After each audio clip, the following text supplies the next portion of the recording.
ይሄ መድረሳ ምናምን የሚውሉ ልጆች የሚፈራላቸው ምን እንደሆነ ታውቃላችሁ? ጽንፈኝነት። ለዛ ነው ከሐዲቱም ከምኑም ከሁሉም እያቀራናችሁ ያለ ነው ይሄ ጽንፈኝነት። አንዳንድ ሰዎች እንዲህ በወጣትነታቸው ይሄን ቁርአን ምናምን ይሸመድዱና መስታወት ላይ የሆነ እንዲህ መስቀል የሚመስል ነገር መስቀል ነው እንዴ መስታወት ምናምን ሁሉን ነገር ጠበቅበቅ ማድረግ ላ ሐውለ ወላ ቁወተ ኢላ ቢላህ። ከዚህ ወንጀል ሲሰው አውዝ ቢላህ እኔ መሞት ነው ያለብኝ ምናምን ቁርአኑን ተሸክሜው ምናምን እና ቁርአኑን ተሸከምከው ማለት ምን ማለት ነው? ቁርአን መቶ ቁርአን ነው እንዴ አንተ የተሸከምከው? ስትሳሳት ብቻ ምን ማለት ነው? ያው እየተደፋ ነብያት ተደፍተው እንደሚያለቅሱት ጌታዬ ሆይ ካንተ ውጭ ማን ይምረኛል? ማረኝ፣ በነፍሴ ላይ አሸናፊ አድርገኝ። ሳሆለላ ይሄ በጣም ወደ ዲን የሚጠጉ ወጣቶች ለዛ እኮ ነው ይሄ ወደ ተክፊር ምናምን የሚሄዱት። እነሱ ሲሪየስ ሲሆኑ ሰው ሁሉ ሲሪየስ እንዲሆኑ ይፈልጋሉ። ኖ እንደዛ አይደለም። ማህበረሰቡ በጣም አላህን በፈራ ቁጥር ጥሩ ቦታ በተዋለ ቁጥር ሁሉ ሰው ወደ ተሻለ መንገድ ይሄዳል። ወንጀል ተሰራ ማለት ግን ዲን ጠፋ ማለት አይደለም። በቃ እውን ነው። የሚያታሉት ነገሮች እየበዙ መጥተዋል። እኔ ልጥፋ እንዴ ገጠር ልግባ እንዴ አይደል? እዚህ ባለህበት ሰርቫይቭ አድርግ። በቃ ፈተቁላህ ማስተጣዕቱም አላህን በቻላችሁት መጠን ፍሩት። እኔ በታክሲ አልሄድም በሳይክል ነው መሄደው ይልና ጦር ኃይሎች ጋር እዛ እያለ አክታውን ሲተፋ ይታያል። ለምን ስትል ያላቅሙ በታክሲ ከሴት ጋር በቀመጥስ እንደዚህ ብልስ ከሴት ጋር አንተ ፈልጋህ ትቀመጥ እንጂ አማራጭ አለ የለህም። ለወደፊት አላህ መኪና ሲሰጥ በራስ ታክሲ ውስጥ እኮ ዘፈን አለ። አዎ አለ። አገራችን ላይ ፈልገህ ነው? ሁሉ ሰው መኪና አለው? የለም። በታክሲ ይኬዳል፣ በባስ ይኬዳል። አንተ ብቻ ሆን ብለህ ጆሮውን ጥለህ ብቻ አትስማ ዘፈኑ። በቻልከው መጠን ኤርፎንን አድርገህ ሌላ ነገር እየሰማህ የምታነበውን እያነበብክ ሂድ እንጂ ይሄ ማጠባበቅ የሚባል ነገር በልክ ሊሆን ይገባል። የቀይሉላ ሰዓት ይቀየርልን። ምን ይሆንላችሁ? ከምግብ በኋላማ ይሄ ሽማግሌ ቀይሉላ ነው። አሱር ላይ ነው የምትነሱት። ሰውነታችሁ ሁሉ ጅል ሆኖ ነው የምትነሱት። ከምግብ በፊት ከተተኛስ ንቅት ትላላችሁ፣ ስትነሱ ትበላላችሁ። ሪጁቬኔት ይባላል። ድጋሚ ሰውነታችሁ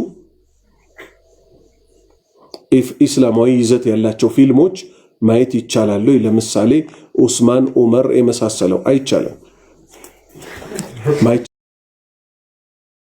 ማይቻልበትም ምክንያት ምንድነው?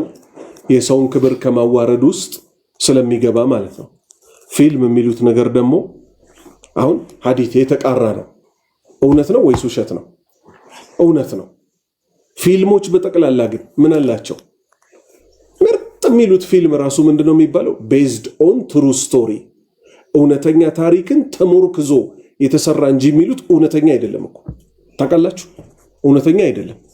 ዑስማን አለኝ። ይሄው አሁን ጥያቄው ላይ ዑስማን ለምሳሌ በሁለት ረካዓ 30 ጁዙን አክትመውት ነበረ። የትኛው አክተር ነው አንድ ጁዙንም በሁለት ረካዓ በጨረሰልን? አልተረዳችሁ? ሌላ ፊልም ላይ ምናምን ቺኳ ምናምን እያለ የሚያጫውተው እዚህ ጋር ደግሞ ዑስማንን ከሆነ ይሄ ዑስማንን ክብር መንካት ነው አይደለም? ስለ ዑስማን ማወቅ ከፈለግን ቁርአንና ሐዲሱ በቂያችን ነው አይደለም? የክፊና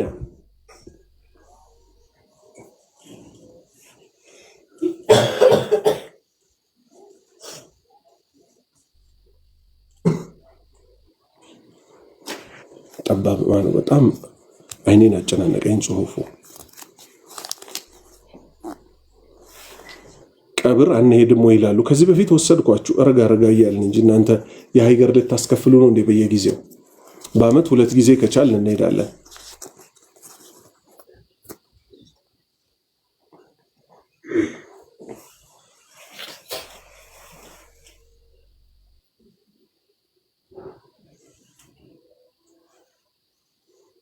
ጺም ማሳደጊያ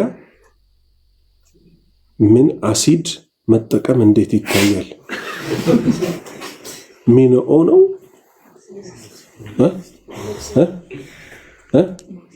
ሚኖክሲዳ ምንድን ነው? ሚኖክሲዳ አላህ እንዲህ አይነት ተከሉፍ አይፈልግም። ጺም ካልሰጥ አትጨናነቅ። የሰጠህን አትላጭ ነው የተባለው። ፈህምት ባለንበት ዘመን በጣም በሚያስጨንቅ ሁኔታ ወንዶች ምን ያደርጋሉ? ጸጉራችን ተመለጠ ይላሉ። አስተሳሰባቸው ተመልጦ የሚያበቃ። ስለዚህ ይሄ አያቸውን የእናንተ ደግሞ ቅድም ምን አልኳችሁ? በዲን የሆነን መንገድ መጠንቀቅ ነው አልኩ አይደል? ጺም የተወደደ ነገር ነው። የሌለህን ግን ኬሚካል ረጭተህ አውጣዋለሁ ብለህ ከዛ በኋላ የሆነ ችግር ውስጥ ብትወድቅ ችግር ነው። የሰጠህን እሷን ግን በቅባት በሳሙና እያደረግክ እየተንከባከብክ ከዛ ደግሞ ልትጎርርባት አይደለም። ሹፍ እንትና እንደ ሴት ጺሙን እየላጨ ምናምን የሚሉ ሰዎች አትሰሙ አሉ የሉ? የዲን ሰው ነን ብለው ለነሱ ከመራቸው አልহামዱሊላህ። ለኔ ጺም ማሳደግን ያገራህልኝ ጌታ ምስጋና ይገባህ እንጂ የሚባለው ጺሙን እዩት እስቲ እንደ ሴት ግጥጥ አርጎ ላጭቶ ምናምን። ወይ ጉድ! የሃይማኖት ሰዎች ሊጠነቀቁ የሚገባቸው ነገር እቺ መመጻደቅ የምትባል ነገር ነው።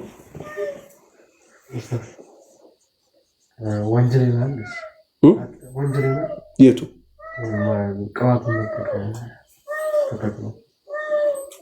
እኮ ቅባቱ ምን ችግር አለው የለውም የሚለውን ማጣራት አለብን መጀመሪያ። ከዛ ውጭ ለመንከባከቢያ ለማፋፊያ ለማሳደጊያ ይሆናል። ግን እንዲህ አይነት ተከልፉ ውስጥ አትግቡ። እንዲህ አይነት በግድ ተጨናንቆ አንድ ነገር ለማምጣት መሞከር ውስጥ አትግቡ። አላህ ከሰጠ ይስጥ፣ በራሱ ጊዜ ይፋፋ። ኡስታዝ ድሮ ሂፍዝ ይቀለኝ ነበር፣ አሁን ይከብደኛል፣ ምን ላድርግ? ሂፍዝ የሚከብድበት ምክንያት አለ። አሁን የሰው ልጅ በተፈጥሮ ምን አይችልም መሰላችሁ? ጫና አይችልም አእምሮ። ነቢዩ ሰለላሁ ዐለይሂ ወሰለም ከትካዜ ይጠብቃችኋል፣ ከሐሳብ ከመብሰክሰክ። ሰውየው እዛ ቤተሰቡ አባትና እናቱ ሊፋቱ ብለው እንደገና ደግሞ ያለበት ሀገር ላይ ሰው እየታፈሰ እንዲህ እየተባለ ነው ተብሎ ወይኔ ፋዘርን ወሰዱት ወይ እያለ ሰው በተፈጥሮ ምን አይነት ነው? ስጋዊና መንፈሳዊ ሁለቱ ተደባልቆ ነው አይደለም የተሰጠ። አእምሮ በጣም ፍሪ በሆነ ቁጥር ምን ይሆናል? ሂፍዙም ሌሎች ነገሮችም ይገሩለታል። ሁለተኛ ግን እቺ ልብ የተባለችው የብርሃን ማስቀመጫ ናት።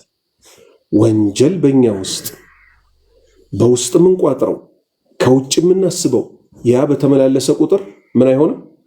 በእኛ ልብ ላይ መልካም ነገሮች አይመጡም። ቁጥር አንድ ደግሞ በፊት ይቀለኝ ነበር ምናምን ከማለት ይልቅ እቺ ደግሞ ራሷን ችላ የምታመጣው ጥቅም አለ። ምን ማለት ነው? ሁልጊዜ ነገሮች ለኛ ስኬት በስኬት ስንሆን ጉራችንን ሁሉ እላይ ልናወጣው እንጂ ቀልብ ብቻ ልጀምረው በቃ ልሞክረው እንጂ እኔ ገብቼበት ሚለውን ሰውዬ አላህ እንዲህ ያዝ ሲያደርግበት ጨዋታው እኔ ከሚለው ይቀርና ወደ ማን ይሄዳል? ጌታዬ ሆይ አንተ ካገራህልኝ ውጭ ምንም እኮ የለም፣ ኃይልም ጥበብም የለኝም እንዲህ ሰበብ ይሆነዋል። ስለዚህ እንዲህ አይነት ፈተናዎች መምጣታቸው በህይወታችን ላይ እንዲያውም በጣም ልንወድ ይገባል። ከንግድ ውስጥ የሆኑ ጊዜዎች ስንከስር ደስ ይበላል። ሁሌ ማትረፍ ብቻ ከሆነ ምን ይሆናል? ሌሎች ሰዎች ሲከስሩ አንዳንድ ሰዎች ምን ይላሉ? እሱ እኮ ሰነፍ ስለሆነ ነው፣ እኔ እኮ አሁን ይሄው 10 ምናምን ዓመት ነገድኩኝ ሚሉ ሰዎች አሉ ይሉ። አላህ ይጠብቀንና ይሄኛውን ሰው አላህ የፈተነው በምንድን ነው? ሳከስረው ይታገሳል ወይስ አይታገስም የሚለው ነው። ስንፍና የእውነት ካለ ለስንፍናው መመከር ያለበት ከመክሰሩ በፊት ነው አይደለ? ለምሳሌ በስራ ሰዓት እንቅልፉን የሚተኛ ከሆነ በስራ ሰዓት ጫት የሚቅም ከሆነ አንተ ሰው እንዲያትልም ወይ መባል ያለበት ከመክሰሩ በፊት ነው አይደል? ስራውን ግን በአግባቡ ሰርቶ ሲከስር ምን የሚሉ ሰዎች አሉ?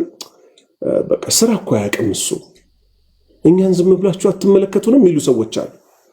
ብቻ በቻልነው መጠን ምንም አይነት አስተያየት ከመላሳችን ከመውጣቱ በፊት ሁሌ ምን እናድርግ?